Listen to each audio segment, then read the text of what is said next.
एक मित्र ने पूछा है, धन की व्यर्थता का बोध कब और कैसे होता है?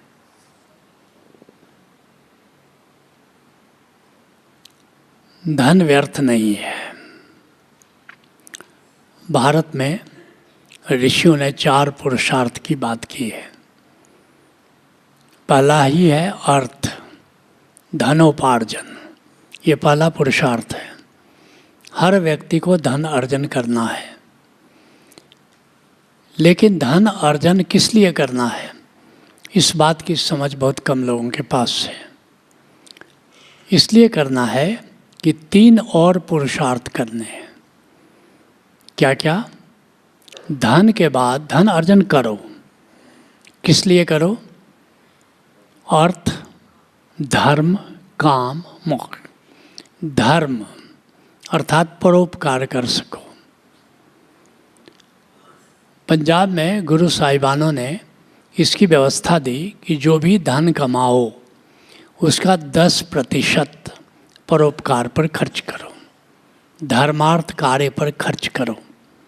और आज भी करीब करीब पंजाब की संस्कृति, चाहे कोई सिख हो या ना हो, लेकिन करीब करीब हर पंजाबी अपने धन अर्जन का 10% परोपकार पर खर्च करता है।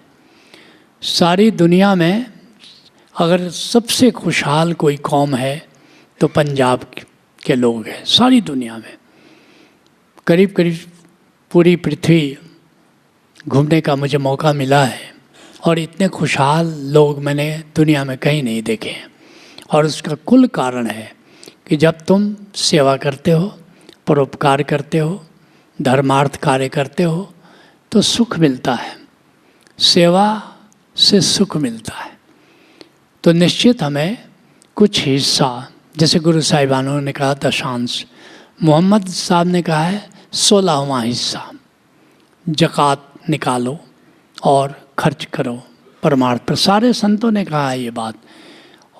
तो अब जो बाकी बचा, जैसे गुरु साहिबानों ने दशांश की व्यवस्था की तो 90% तुम्हारे पास बचा। अब तीसरा पुरुषार्थ क्या है? काम। काम का क्या अर्थ हुआ? जो तुम्हारी इच्छाएं हैं, जो तुम्हारी आवश्यकताएं हैं, जैसे परिवार का भरण पोषण है, बच्चों की शिक्षा दीक्षा है, तुम्हारा रोटी कपड़ा और मकान है। जो भी मैस्लो ने 7 प्रकार की आवश्यकताएं बताई हैं। भौतिक आवश्यकता है, रोटी कपड़ा मकान। भोग की आवश्यकता अर्थात सुविधा चाहिए। तीसरा सिक्योरिटी एंड सेफ्टी है, सुरक्षा। चौथा है प्रेम की आवश्यकता, लव नीड्स है। 5वां बिलोंगिंगनेस नीड्स है, अर्थात जिस परिवार में तुम रहते हो उसके लिए कुछ करना है, गांव के लिए करना है, देश के लिए करना है। 6ठा एस्टीम नीड, यश प्राप्ति के लिए करना है। और 7वां सेल्फ एक्चुअलाइजेशन, जो प्रतिभा तुम्हारे भीतर है उसको खिलाना है। ये काम के अंतर्गत ये 7 काम, 7 इच्छाएं, 7 आवश्यकताएं। और फिर चौथा पुरुषार्थ मोक्ष। मोक्ष का क्या अर्थ है? कि अपने सुख के लिए अब तुम दूसरे पर निर्भर नहीं हो, आत्म तृप्त हो जाओ, अपने भीतर उस आनंद को पालो। यही मुक्ति है। अपने सुख के लिए संसार से मुक्त हो जाना ही मुक्ति है। और जब तुम मोक्ष को प्राप्त कर लेते हो तो फिर तुम्हारे लिए जो हुक्म है, जो रीत है, जो परमात्मा की व्यवस्था है, संतों का लोक है जिसको विष्णु लोक कहते हैं, वहाँ जाओ, अपनी मर्जी से आना जाना करो। तुम अब किसी पर निर्भर नहीं हो। यांत्रिक रूप से या पाठ सीखने के लिए अब आने जाने की ज़रूरत नहीं है, बल्कि अपनी स्वेच्छा से हरि भजन करने के लिए, सुमिरन करने के लिए तुम यहाँ आओ, जाओ, मौज करो। वो मुक्ति भी कैसे मुक्ति है? तुम आने जाने के लिए भी स्वतंत्र नहीं हो। लेकिन धन का प्रयोजन इन सारी चीज़ों के लिए, इन सारे पुरुषार्थों के लिए धन का प्रयोजन है। लेकिन धन अर्जन कब एक गलत दिशा पकड़ लेता है। जहाँ तक साधन के रूप में धन का अर्जन तुम कर रहे हो वहाँ तक ठीक है, लेकिन अगर धन अर्जन साध्य हो जाए तुम्हारा, कुछ लोग धन कमाते हैं केवल इसलिए कि धन कमाना है। अब वो एक रोग है, वो एक लोभ है, वो एक मूर्छा है। लेकिन अगर तुम कुछ करना चाहते हो, सेवा में सबसे बड़ी सेवा गोविंद की सेवा है। गोविंद क्या चाहता है? सृष्टि को सत्यम शिवम सुंदरम की दिशा में ले जाया जाए। सत्यम का अर्थ है न्याय और सत्य पर आधारित हो सृष्टि। शिवम का अर्थ है मंगलम, वेलनेस। और सुंदरम का क्या अर्थ है? सृष्टि को और सुंदर किया जाए। तो जब परमात्मा सृष्टि को सत्यम शिवम सुंदरम की दिशा में ले जाना चाहता है तो हम भी इसमें परमात्मा का सहयोग करें, यही प्रभु की सेवा है। तो धन हम कमाएं, अगर हम सृष्टि को सत्यम शिवम सुंदरम के लिए हम कुछ करते हैं तो धन का सदुपयोग हो गया। ऋषि कहता है धन की 3 गति है।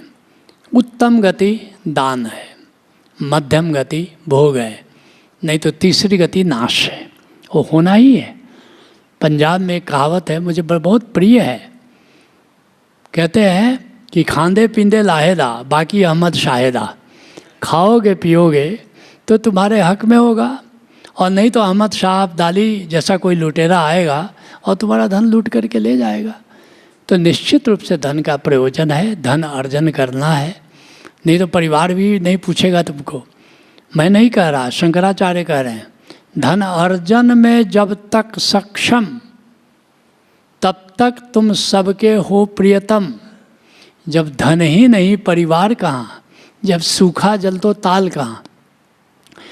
जब तक तुम धन अर्जन कर रहे हो, परिवार भी पूछता हो, पत्नी भी कहती कि हाँ बहुत आजकल कमाते हैं, इज्जत करती है, दरवाजे पर खड़ी रहती कि पति कब आ रहा है।